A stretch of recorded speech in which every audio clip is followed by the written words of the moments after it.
1000 श्री महावीर भगवान की। 20वीं सदी के प्रथमाचार्य चारित्र चक्रवर्ती आचार्य श्री शांति सागर जी महाराज की। परम पूज्य आचार्य श्री वीर सागर जी महाराज की। परम पूज्य आचार्य श्री शिव सागर जी महाराज की। परम पूज्य दीक्षा गुरुवर्य आचार्य श्री धर्म सागर जी महाराज की।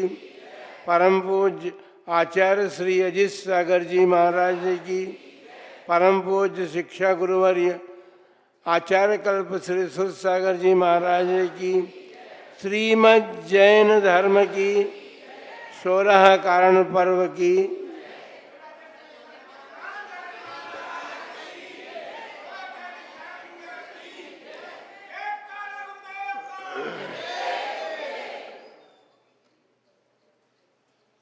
भावनाओं का पर्व चल रहा है और भावनाओं के पर्व में अपनी भावनाओं को निर्मल बनाने का पुरुषार्थ करना है, क्योंकि शास्त्रों में कई स्थानों पर इस बात को पढ़ने में आया है, भावना भवनाशिनी है। तो ये सूत्र वाक्य बहुत छोटा सा वाक्य लिखा है, लेकिन इस भावना भवनाशिनी में वह सब कुछ सम्मिलित है जो भावनाओं के विषय में कहा जा सकता है। वैसे तो 16 कारण भावना पर्व है, लेकिन अपने शास्त्रों में वैराग्य को उत्पन्न करने वाली 12 भावनाओं का वर्णन भी आता है। और अब तो जुगल किशोर मुख्तार की मेरी भावना तो सबके मुंह पर बैठी हुई है। उस भावनाओं में वैसे तो लोग भावनाओं में बहते हैं, भावना में बह जाते हैं, ऐसे बह जाते हैं कि अपने भी सूझबूझ भूल जाते हैं। लेकिन वास्तविकता तो यह है कि भावनाओं में बहना ही चाहिए। लेकिन कौन सी भावनाओं में बहना चाहिए, क्योंकि भावनाएं तो 3 प्रकार की हैं। शुभ भावना है, शुद्ध भावना भी होती है, अशुभ भावना भी है। लेकिन जो व्यक्ति अशुभ भावनाओं को छोड़ करके शुभ भावनाओं में अपने आप को समर्पित कर देता है, वह व्यक्ति फिर शुद्ध भावनाओं को भी प्राप्त हो सकता है, होता है। क्रम है ये।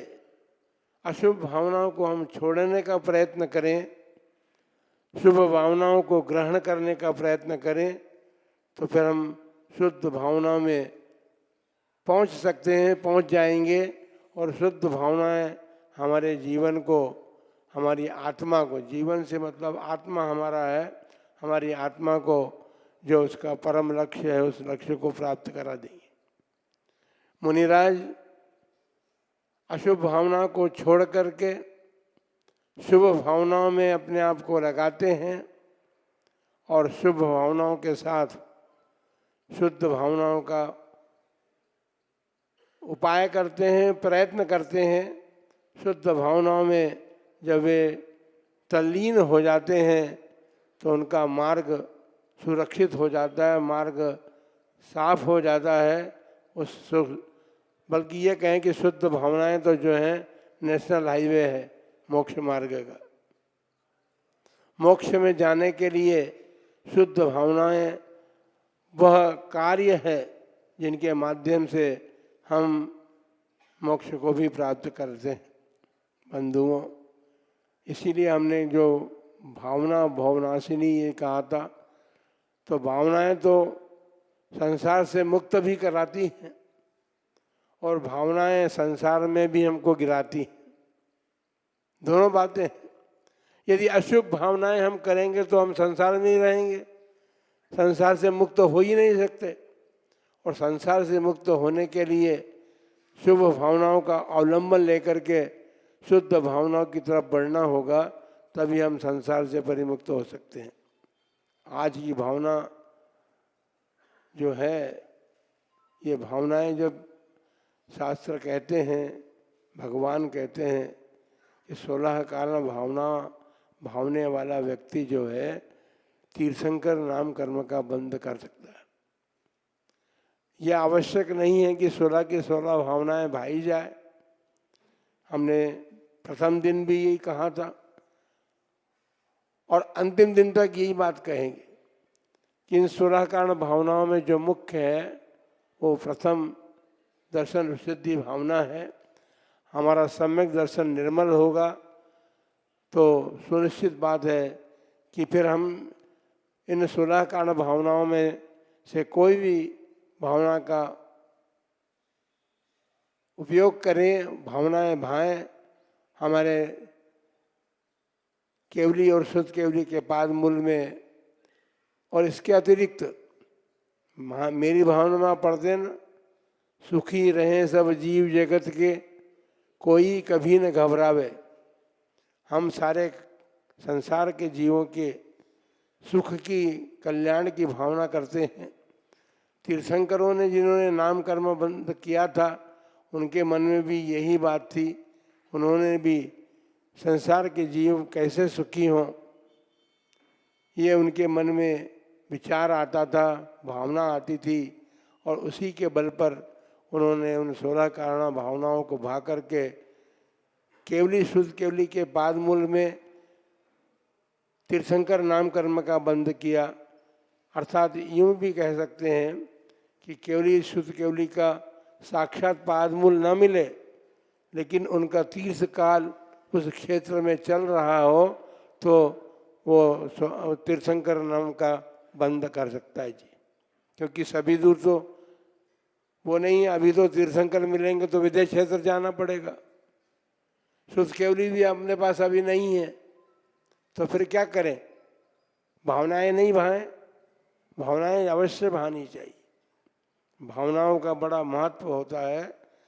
देखिए, हम आयुर्वेद के क्षेत्र में जब जाते हैं तो हमने सुना क्या है, देखा भी है। कोई औषधि जो है हमारे शरीर के उपचार के लिए हम सेवन करते हैं, तो वो भी भावनाओं के बल पर। आप सोचेंगे कि बहड़ा, हवला, आंवला और तीसरा क्या है? ये 3 चीजें हैं। 3 चीजों का चूर्ण मात्र है। और चूर्ण मात्र क्या करना, अपने फंकी लगाने नहीं, ऐसा नहीं है। उसको रसायन बनाना है। और रसायन बनाना है इसका मतलब ये है कि उसमें हम त्रिफला में त्रिफला की भावनाएं दे दे करके उसकी घुटाई करेंगे, तो फिर एक समय ऐसा आएगा जो रसायन का काम करेगी। तो जब भावनाओं से हम एक सामान्य चूर्ण को रसायन बना सकते हैं, तो अपने भावनाओं के बल पर अपनी आत्मा को मोक्ष मार्गी बना करके और मोक्ष मार्ग पर चल करके हम अपने लक्ष्य को प्राप्त कर सकते हैं। बंधुओं, आज शील व्रत विचार भावना है।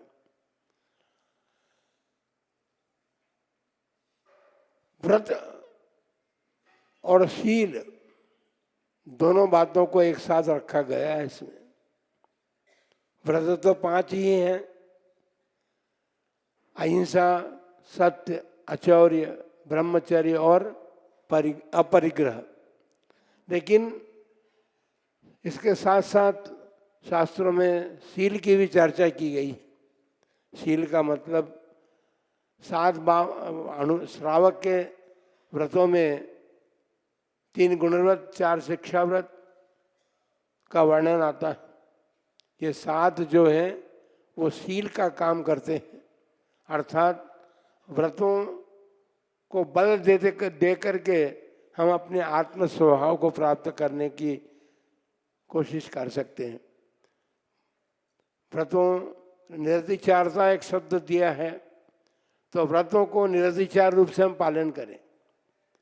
अतिचार, हम व्रत और शील के अतिचारों की यदि हम चर्चा करें तो शास्त्रों में 24 अतिचार बतलाए गए हैं, लेकिन उन 24 अतिचारों में आज हम कुछ की ही चर्चा करेंगे जो आप लोगों के जीवन में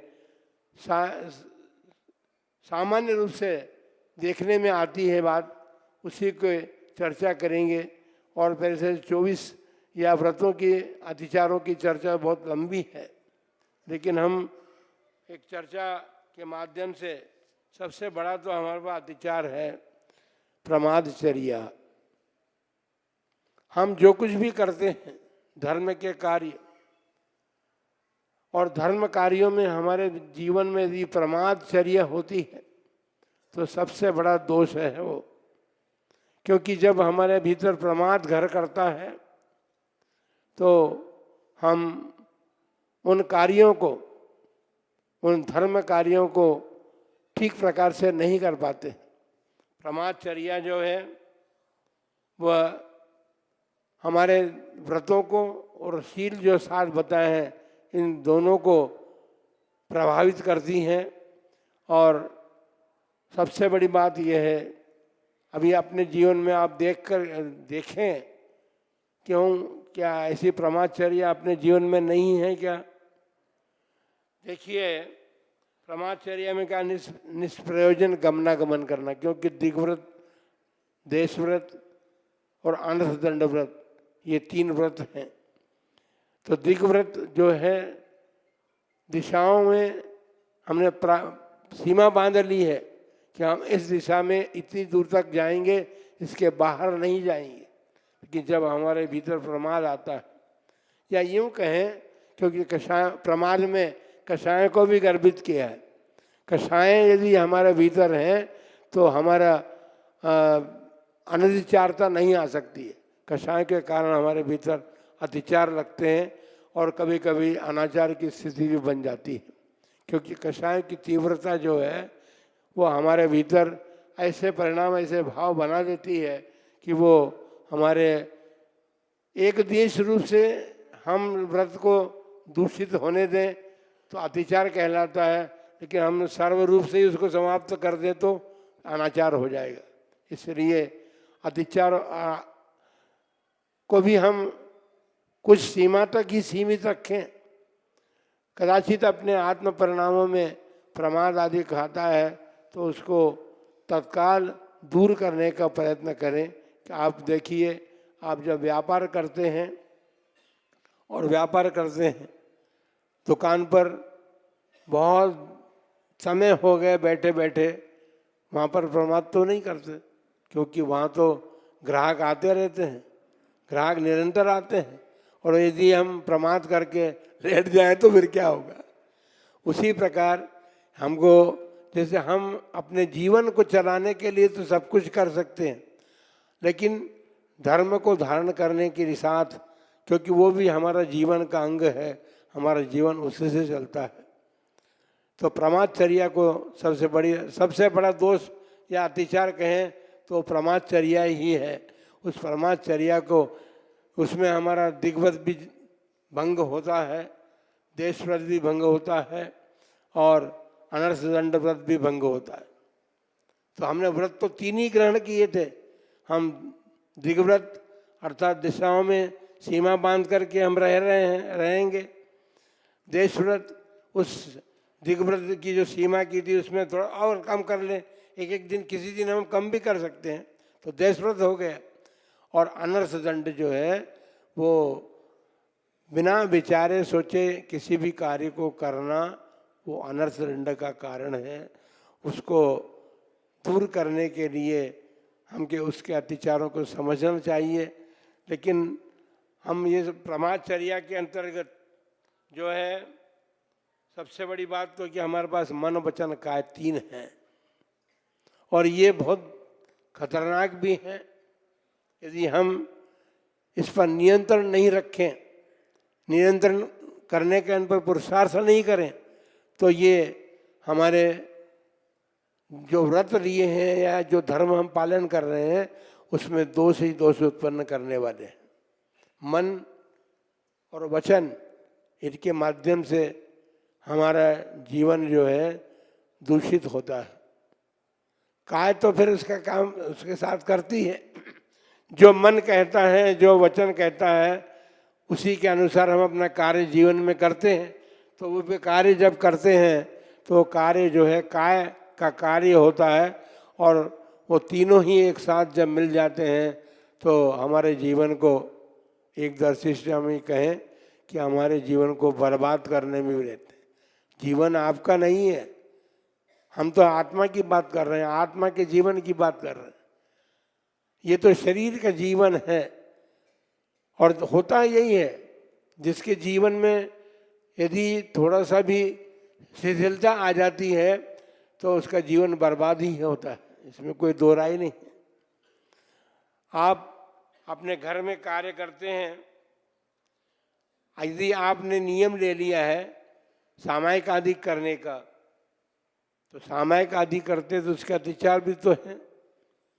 स्मृति अनुपस्थापन, हम जो पाठ आदि हैं या पूजा हम कर रहे हैं, सामायिक को अभी जाने दें, हम पूजा कर रहे हैं, यदि हम पूजा के पाठ को भूल गए तो पूजा पूरी कर सकेंगे क्या?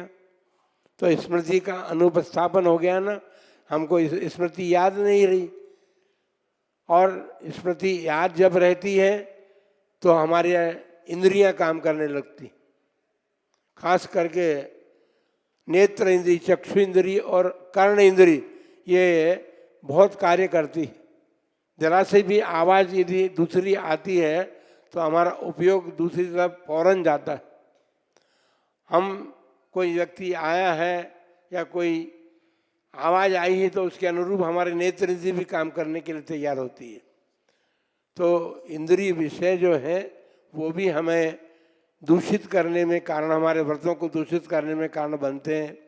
तो हमको इंद्रियों पर संयम करना है, और इंद्रिय के साथ साथ कषायों को संयम करना है।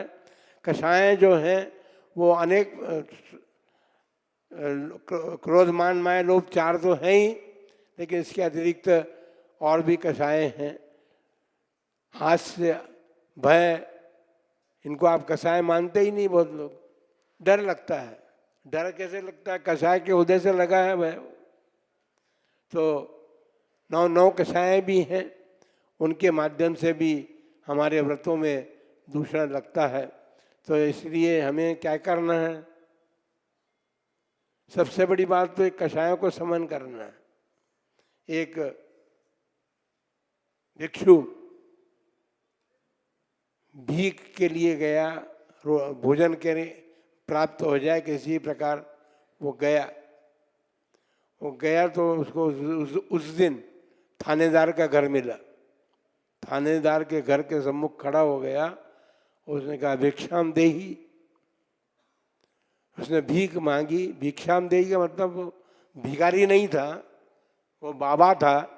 और उसने जाकर के जब भोजन की इच्छा से ये शब्द कहे कि भिक्षाम देही, तो उसकी जो थानेदारनी थी, पत्नी थी, उसने भिक्षा तो देने की बात दूर रही, दो चार खरी खोटी और सुना दी।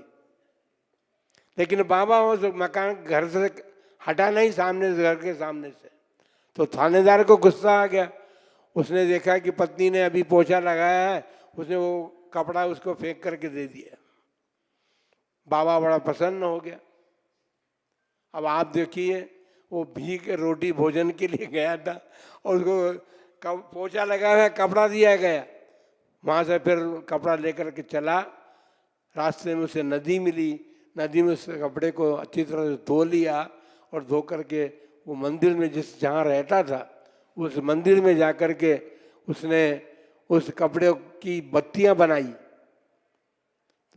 काट काट के छोटी छोटी बत्तियां बनाई उसने। और फिर उस बत्तियों को बनाया उसने, तो दीपक जलाया उसने। दीपक लगा के वो जो भी जिस परमात्मा को मानता हो उनकी आरती करने लगा। आरती करने के साथ साथ वो ये गुणगान भी करता रहता था कि आज तो बहुत बड़ी भीख मिली मुझे, भिक्षा बहुत अच्छी मिली मुझे, आज बत्तियाँ बत्तियाँ मेरे पास हैं, भगवान आज तो तुम्हारी आरती में बहुत करूँगा। गीत गा रहा है लेकिन साथ में थानेदार का भी गुणगान कर रहा है कि आज मुझे भिक्षा में उन्होंने बहुत अच्छा पदार्थ दिया। और गुणगान करते करते इसी बीच थानेदार ने सोचा कि भाई अपन ने बाबा को भिक्षा देने में अपन ने गलती कर दी है, तो वो उस स्थान पर पहुंचा जहाँ बाबा रहता था और देखता है थानेदार कि ये बाबा तो आरती कर रहा है, भगवान के साथ साथ मेरे गुणगान भी कर रहा है। तो उसको पश्चाताप तो था ही, पश्चाताप के कारण वो गया था वहाँ, और पश्चाताप गया तो पश्चाताप से उसने बाबा के चरणों में नमस्कार कर दिया। पत्नी ने भी उनसे क्षमा मांगी और सारी बात हो गई। लेकिन वो बाबा के मन में जो कषायों की तीव्रता नहीं थी, यदि कषाय नहीं होती तो 4 बात वो भी सुना करके वहाँ से लौट सकता था, लेकिन उसने जो मिला उसे उसमें उसने संतोष किया। अधिक प्राप्त करने की इच्छा उसकी थी नहीं, जो मिला सो ठीक है। तो इसी प्रकार हमको भी अपने जीवन में ये बातें अपनानी चाहिए। बाबा नहीं बनना है, अपने को ध्यान रखना। नहीं तुम बाबा बन जाओ, सब बाबा बनो तो फिर ऊपर आकर भाई ऐसे बाबा बनना। ऐसे बाबा बन करके जब आप जाएंगे तो आप आहार के लिए जाएंगे तो आपको आहार मिलेगा, पड़गहान करेंगे, नौदा भक्ति से आपका आहार मिलेगा, और आहार मिलेगा तो फिर आपके उदर पूर्ति इसलिए होगी। आहार आप इसलिए करेंगे कि हमने जो व्रत धारण किए हैं उन व्रतों को धारण करने के लिए हमारी शारीरिक शक्ति बनी रहे, इसलिए आप आहार ग्रहण करेंगे, क्योंकि वहाँ भावनाएं शुद्ध हैं आपकी, संयम के परिपालन करने की भावना है आपकी। उसके लिए शरीर माध्यम है, इसे शरीर को हम शरीर का पोषण करने के लिए हम आहार लेने नहीं जा रहे हैं, लेकिन शरीर की स्थिति बनी रहे, हमारे व्रत होते रहें और हम अपने संयम का परिपालन करें। क्षेत्र मर्यादा जो दिग्व्रत में जो मर्यादा की है, तो लोभवश जो है हम उस सीमा को बढ़ाने का प्रयत्न कर देते हैं। ये भी तो हमारा सबसे बड़ा दोष है। तो इस प्रकार की जो भावनाएं हमारे मन में आती हैं, वो भावनाएं ही अतिचार कहलाती हैं। और जब तक अतिचार हम दूर नहीं कर पाते हैं तो हमारे व्रत जो हैं निर्दोष नहीं हो पाते हैं। अतिचार तो व्रत भंग नहीं करता है, लेकिन अतिचार को अपने व्रत को दूषित करता है। अहिंसा अधिक है, जो मान लो कि किसान है, यदि उसके बाद बैल है, अधिक बोझा उन पर धो रहा है, कुंभकार है, वो अपने वाहन गधा आदि उसके पास होता है, उसमें अधिक वाहन आदि भारारोपण करता है, तो ये सब अतिचार है। इसलिए हमको इन अतिचारों को समझना होगा, और इन अतिचारों को समझ करके हम अपने व्रतों को निर्दोष बनाने का प्रयत्न करें। अनुव्रत धारण करें हम, कोई बाधा नहीं है, कोई जरूर आवश्यक नहीं है कि अभी तत्काल आप महाव्रतों को धारण कर लें। अनुव्रतों को धारण करके अपने जीवन को प्रारंभ करें, संयम के संस्कार बनाने का प्रयत्न करें, और संस्कार बना करके आप अपने जीवन को उस और बढ़ा सकते हैं आगे, कि एक दिन आपके जीवन में ऐसा भी अवसर आए कि आप महाव्रतों को धारण करके और अपने मनुष्य जन्मों को सार्थक कर सकें। हम भी इतनी ही बात करेंगे आज।